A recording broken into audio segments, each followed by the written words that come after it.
Today is Krishna Janmashtami. When we say Krishna, most people only think of butter and girls and flute. Yes. But we must understand that his butter business was all till he was 6 years of age or 8 years of age. So all this girl business only till he was 16 years of age.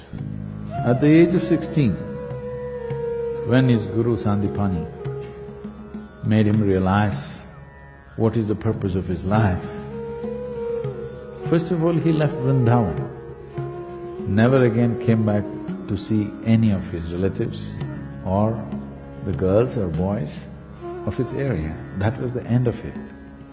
When he was leaving, today if we say Krishna, we say Radhe Krishna. Radhe comes ahead of Krishna.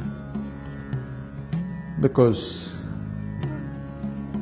their love, their intimacy, their romance caught the imagination of a whole culture in the entire subcontinent in such a way that we don't say Krishna Radhe, we say Radhe Krishna. But at the age of 16, he saw her for the last time and never again saw her.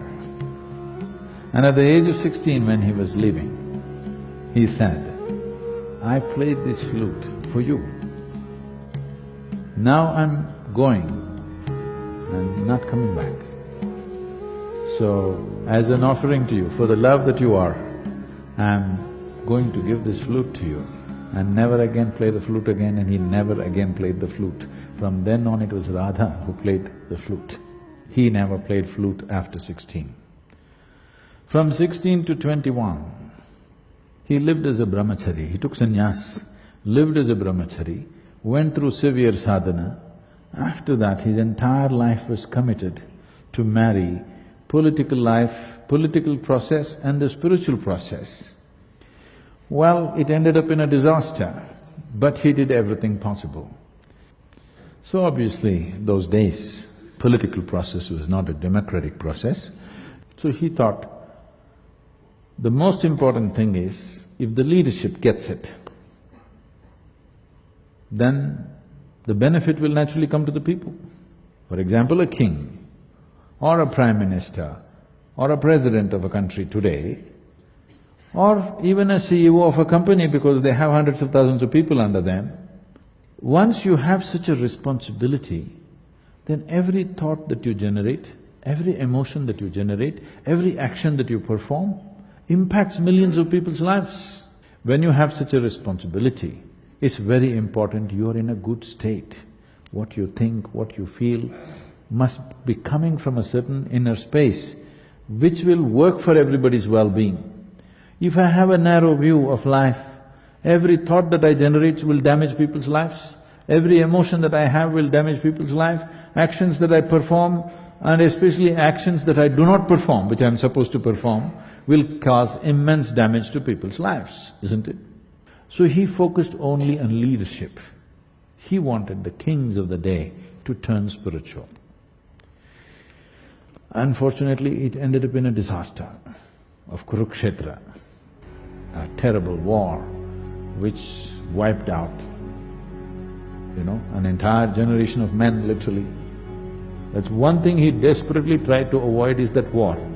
But the most terrible war happened, and even he, his own clan, all fought among themselves and killed themselves.